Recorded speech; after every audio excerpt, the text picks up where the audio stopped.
Okay, so now we learn a little bit more about this channel box. Okay, let's take the cube and scale it a little bit this way and a little bit this way. Okay, so see what I did? I did Y and I did Z. Okay. And you'll notice that I have now a scale here, matching corresponding to that. We'll get into this a little bit later on different things that you can do here, but know that on my rotate, let's say I want to rotate this.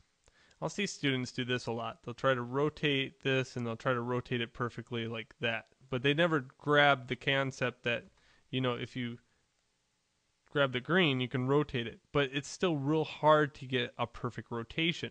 Very hard. Okay, so Control Z. Control Z is your friend, by the way. That's what I'm hitting on the keyboard all the time. Control Z. Okay, now let's say, for example, maybe I'm in my top view and I rotate it. A little bit easier to rotate. And over here on the side, you'll see that I have a 90.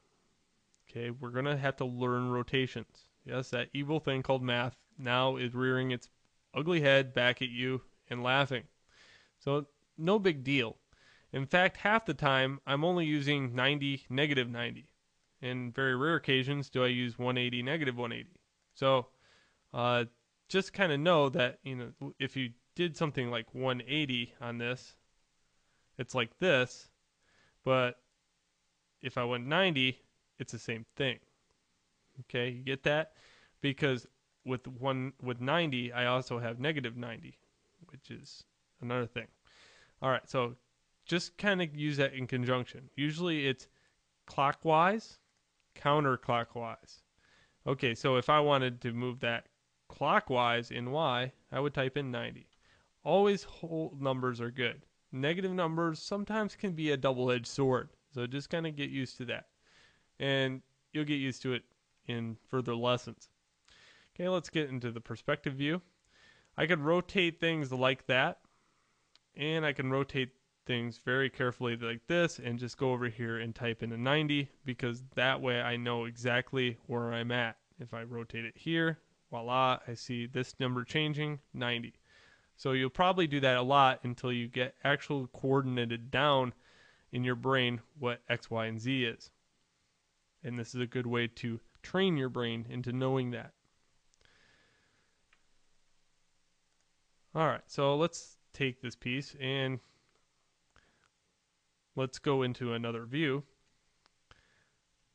Okay, know that you can translate, move, and scale it here. So sometimes it's very easy to move a piece here and line it up with another piece.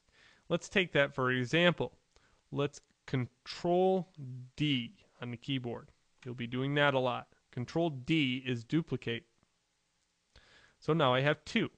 I have one here that I can move around. I have one here that I can move around. Okay. I have this one I can rotate.